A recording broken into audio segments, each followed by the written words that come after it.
Estamos de volta com o Alpha Channel News e vamos direto à entrevista com o pré-candidato à presidência da República, Ciro Gomes, do PDT. Ciro Gomes é advogado, professor universitário. Aos 25 anos, iniciou a carreira pública. Foi deputado estadual pelo Ceará, prefeito de Fortaleza, governador do Ceará, ministro da Fazenda no governo Itamar Franco e ministro da Integração Nacional no governo Lula. Seu último mandato político foi de deputado federal. Em 2018, concorreu à presidência da República, ocupando o terceiro lugar com cerca de 13,5 milhões de votos. Agora, em 2022, Ciro Gomes é pré-candidato à presidência pelo PDT, partido do qual é vice-presidente. Seja muito bem-vindo, candidato. Muito obrigado a você. A gente pensou em abordar 4 tópicos que a gente considerou mais oportunos e eu penso em iniciar pela economia. A gente vem aí de 2 anos praticamente de pandemia, a economia estagnada, não que a gente possa colocar tudo na conta da pandemia, né? Já está estagnada há muitos anos, até inclusive anterior a esse governo. Mas qual seria o seu projeto para dar uma alavancada, melhorar a economia no país? A palavra projeto é a mais importante que está na sua pergunta e está na minha resposta. O Brasil não tem projeto para nada. Ninguém sabe para onde estamos indo em ciência, em tecnologia, em educação, em infraestrutura. Não temos absolutamente plano nenhum, porque a decadência política brasileira produziu esse desastre. E é importante que a gente tenha clareza da causa da crise, da extensão da crise, da renitência dessa crise no tempo e da profundidade, sem o que demagogia, conversa fiada, picanha e cerveja, anticomunismo, que são aí as resumos da tal polarização despolitizada e odienta entre Lula e Bolsonaro, muito longe vão passar da nossa inteligência. Você corretamente colocou, o Brasil, entre 2010 e 2021, são 11 anos, pela primeira vez em 120 anos, cresceu 0. Portanto, retomar o crescimento é a primeira tarefa. Por que o Brasil não cresce? O Brasil não cresce no curto prazo por 4 motores absolutamente enguiçados que começa a ser a solução que eu proponho ao país. Primeiro, o explosivo endividamento das famílias. 78 de cada 100 famílias brasileiras estão no limite máximo de endividamento histórico no Brasil.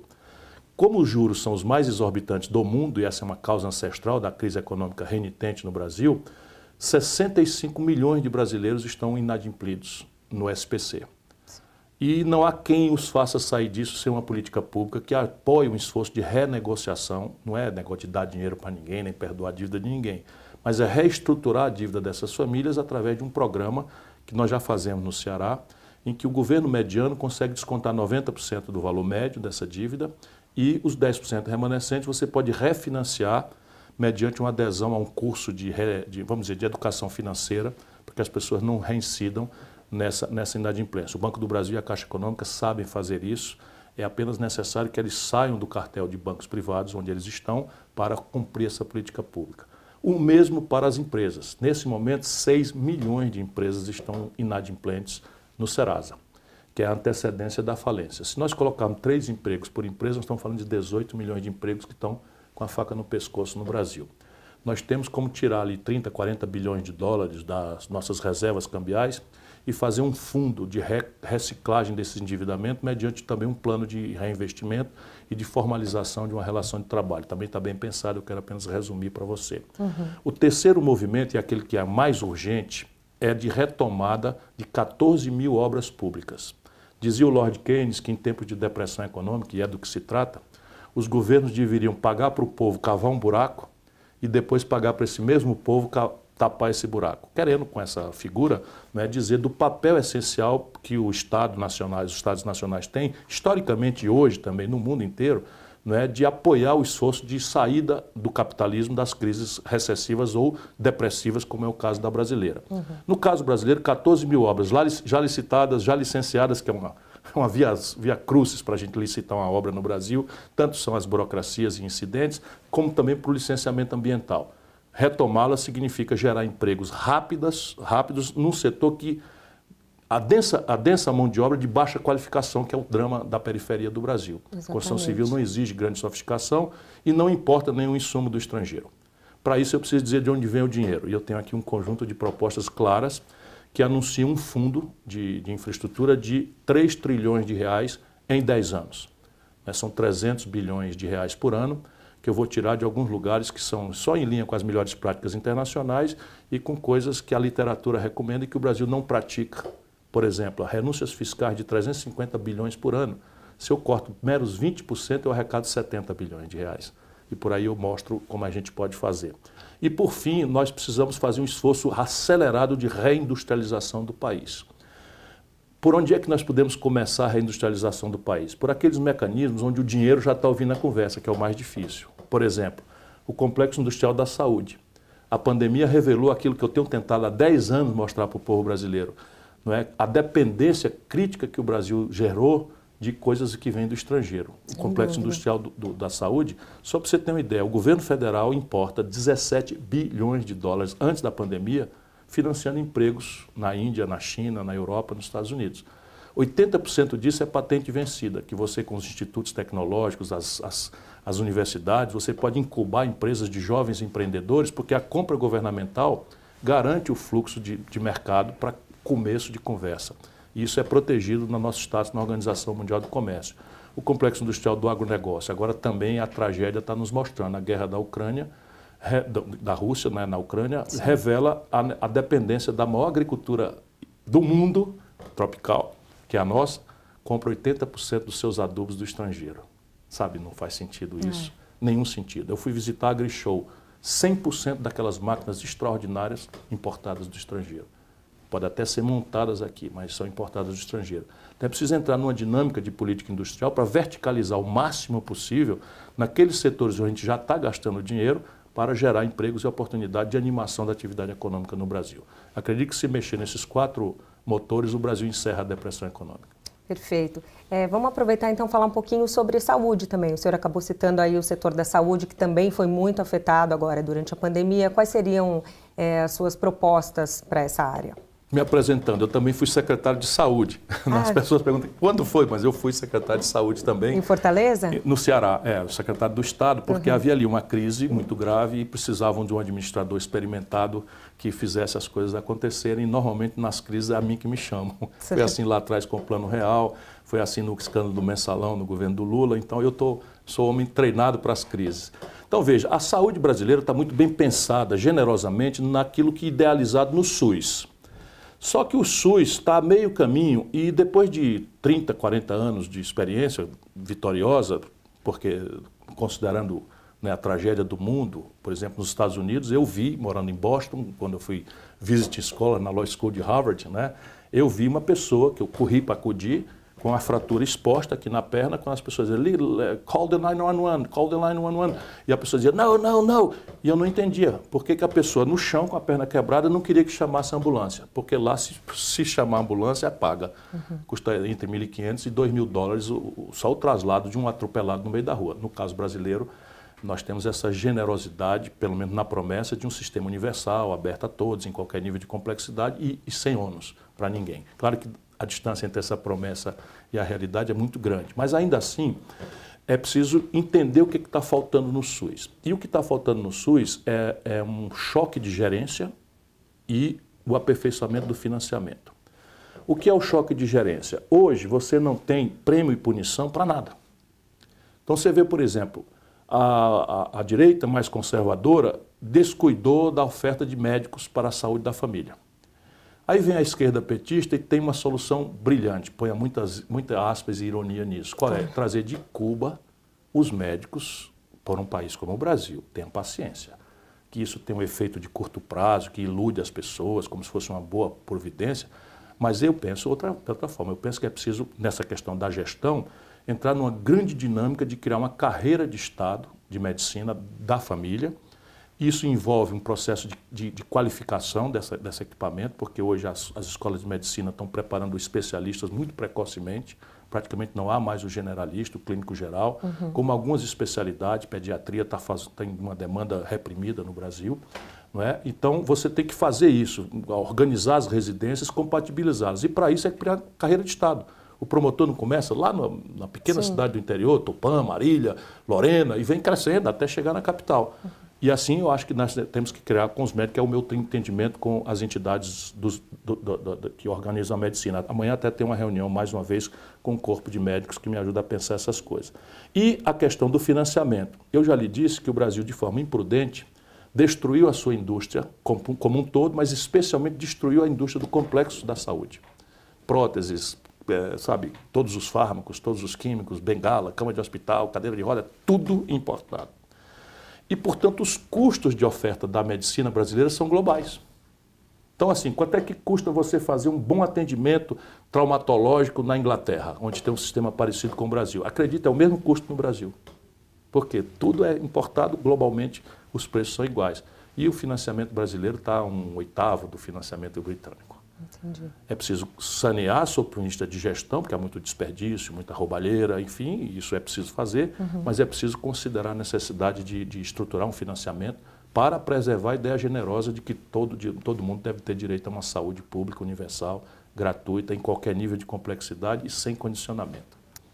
Pois é, e a educação, né? O senhor que tem carreira acadêmica, qual seria um país tão desigual, tão grande em dimensões como é o Brasil, como que a gente pode melhorar a educação do país? Eu lhe ofereço o exemplo prático do meu estado, porque promessa de político deve ser inconfiável, não por preconceito, mas é porque é uma tendência de todos minimizarem os problemas e relativizarem as dificuldades dos adversários e prometer que vão ser o salvador da pátria. Sim. Eu, entretanto, gosto de oferecer o meu exemplo prático. Eu já fui prefeito, já fui governador. E hoje, sabe qual é o melhor IDEB do Brasil, que é o Índice de Avaliação da Educação Pública no ensino básico? É o Ceará. E no Ceará começa na minha cidade, que tem um IDEB já do ano 2030. O que nós fizemos ali? É uma questão de envolver todos os aspectos do processo educacional. Capacitação do magistério, o que supõe remuneração minimamente decente, gestão escolar. Isso tem que ser uma carreira de Estado. Nós criamos uma carreira de Estado, não pode mais ser uma coisa de amadores ou porque o diretor é um amigo dos professores. Tem que ser uma coisa importante qualificar, treinar. Avaliação individualizada por aluno, porque o maior fator de evasão escolar é a perda da série ano. A criança ou o adolescente vai perdendo o ano. E aí os demagogos do Brasil inventaram a promoção automática. Isso é um crime absoluto, mas também deixar o aluno começa a ficar colega de crianças com menor idade e fica muito impossível, quase humilhante, e abandonam. Por fim, nosso último tópico seria a segurança, né? A gente observa no país inteiro crise na polícia, no Nordeste, o senhor pode acompanhar mais de perto também. Como que a gente pode resolver essa questão, melhorar a segurança no país? Você tem que entender a causa do problema da violência generalizada, sem o que não há solução, e depois separar deste imenso latifúndio de problema socioeconômico, cultural, não é? O que é que cabe de fato à polícia, porque nós estamos cobrando da polícia uma solução para um problema que é muito mais grave e complexo. Vou te dar um exemplo prático, né? Quando o Lula tomou posse no Brasil, nós tínhamos 280 mil pessoas como população prisional. 280 mil pessoas. E o Lula, não duvido de boa fé, mas sem entender absolutamente nada, recebeu uma pressão dos americanos naquela data e copiou a legislação de repressão às drogas dos americanos. Sabe o que aconteceu? A população carcerária brasileira saiu de 280 mil para 1.200.000 pessoas, entre presos e mandados de prisão em aberto. Quem são essas pessoas? São os políticos bandidos? São os narcotraficantes importantes? Não, não. Tudo jovem negro pobre das periferias que tiveram por primeiro e único crime para justificar irem virar para a população provisional, serem soldados, aviões do tráfico. Não são inocentes, são aviões, eles chamam no jargão da periferia. Sim. Aviões são pequenas quantidades que inclusive o grande banditismo dá em holocausto para a polícia fazer de conta que está cumprindo a tarefa dela de reprimir. Então essa meninada não cometeu nenhuma violência, mas na primeira noite que entra no presídio, ou se filia a uma facção criminosa, ou morre ou vai ser serviciado. Reprimir crime no Brasil virou invadir favela, desconsiderando tudo que há de contradição, porque a favela é a esmagadora maioria de gente trabalhadora. Sem dúvida. E aí lá tome bala perdida e gente morrendo e não sei o que e tal. Não é assim. Sabe, como é que a América do Norte, né, nos filmes dos anos 60, dos anos 70, até dos anos 80, Nova York, o Bronx, o Harlem, era um paraíso de violência bárbara. E acabou. Como foi? Foi com aparato? Não, não foi com aparato, foi com inteligência policial, tecnologia. Ciro, a gente vai terminar agora, eu não posso deixar de te perguntar. Fique tranquilo. O senhor já concorreu outras vezes Sim. à presidência da República, mas o que ainda te motiva? Então, assim, por que em 2022 pode ser diferente? O que o senhor acredita que pode ser diferente? Amor, paixão. Quem me olha falando no Brasil, vê o meu olho brilhar, meu coração palpita. E eu a esse amor, essa paixão, eu dei a minha vida. Eu sou um homem muito feliz, muito realizado, 4 livros publicados, 3 filhos do primeiro casamento, um filhinho novo, 2 netos, sabe? Meu último livro agora vendeu 200 e tantos mil exemplares num país que não lê. Sou um homem realizado, um homem de classe média com todos os confortos, enfim, mas assim, eu não me conformo de saber que o Brasil pode ser muito diferente do que está aí. E eu tenho essa convicção, eu posso fazer a diferença. Mas o senhor sabe também que não se governa sozinho, o senhor sabe melhor do que eu. Claro. Como o senhor vai fazer para dialogar com essas pessoas, tanto os que já estão eleitos, quanto os que vão vir, muitos dos quais até o senhor critica? Essa pergunta é chave para a gente entender concretamente que o Brasil não pode continuar repetindo o modelo de governança política que está aí, porque esse modelo é a certeza da crise. O Collor governou desse jeito, foi cassado. O Fernando Henrique governou desse jeito, nunca mais ganhou a eleição nacional, nem ele nem o PSDB. O Lula governou desse jeito, foi bater na cadeia. A Dilma governou desse jeito, foi caçada. Olha aqui, sem exceção. O Michel Temer governou desse jeito, foi bater na cadeia. E o Bolsonaro está governando com essa mesma gente e está desmoralizado. O que é que eu proponho? Proponho primeiro, como eu tentei fazer aqui hoje, que a eleição não seja uma disputa de Chico, Maria contra Manel, mas de ideias. Estabelecer na eleição um plebiscito programático sobre ideias. Por quê? É prático isso. Parece poesia, mas não é prático. Se eu me elejo, depois das críticas que eu vou receber, do embate que eu vou receber, eu me elejo eu e as minhas ideias. E os políticos respeitam isso. Segundo, propor nos 6 primeiros meses. É uma hora mágica. O presidente recém-eleito praticamente tem poderes imperiais, doentios até no Brasil, se você não souber manipular esse poder.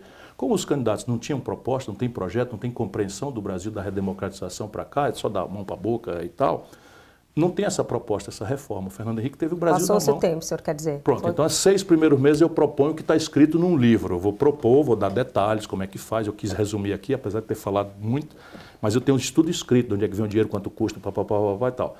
Se eu escapo, eu proponho nos 6 primeiros meses. E aí você vai ser o quê? Eu vou impor de goela para baixo? Não. Eu não quero ser imperador do Brasil. Eu quero ser apenas um servidor do povo brasileiro na presidência da República. Portanto, eu vou negociar. Por você, meu irmão que está nos ouvindo, se for me eleger, por favor, dê valor ao seu voto para deputado e senador. Porque quem foi eleito pelo povo é com esta gente que eu vou negociar. O que é que eu prometo? Eu vou negociar o que eu me comprometi na campanha, apresentando o Projeto Nacional de Desenvolvimento com começo, meio e fim, e vou negociar as claras, ao invés de ser na ideia do toma lá da cá, da roubalheira, me dá um pedaço, propina, etc., que é o que deu nessa tragédia sistemática brasileira. Mas eu vou alargar a interlocução. Eu vou fazer um novo desenho do Pacto Federativo, que é o que é? Um grande acordo com os governadores e prefeitos, porque hoje a federação está quebrada. 23 dos 27 estados brasileiros estão ilíquidos. E eu tenho um projeto para transformar, por exemplo, a dívida de São Paulo leva entre 12% e 15% da receita corrente de São Paulo todo mês para Brasília. Eu vou trocar com o governador de São Paulo, ficar aí 10%, 12%, até os 15%, dependendo do êxito da reforma, em troca de um projeto de investimento em que ele entre na dinâmica de atacado da gente negociar a reforma do país. Vai ser proposta num pacote orgânico sozinha nos 6 primeiros meses. E chave da minha proposta, está na Constituição. Persistiu o impasse entre o que eu me comprometi de fazer e estou fazendo. Os 6 primeiros meses para não perder tempo. Eu abro mão da minha reeleição. Eu acho que a reeleição tem atrapalhado, muitos políticos não confessam, mas todo político acaba atrapalhando o governante local, porque, seja o prefeito, o governador ou o presidente, porque se ele acertar a mão, ele está reeleito 8 anos. E eles não falam isso, mas sabotam completamente. Sabotam todos, não é ideológico isso, é pragmático. Então eu abro mão, em troca da reforma, da minha própria reeleição e acabo com essa impertinência na vida brasileira. Persistiu, entretanto, depois de toda essa negociação, o impasse, eu vou mandar votar a reforma direta ao plebiscito popular. Perfeito. Aí eu acabo com o toma lá da cá e a roubalheira, que acaba servindo do presidente da República só de testa de ferro desse pacto que destruiu o PT, por exemplo. Tá certo. Muito obrigado, candidato. Obrigado a você. Obrigado pela presença aqui nos estúdios do Alpha Channel News.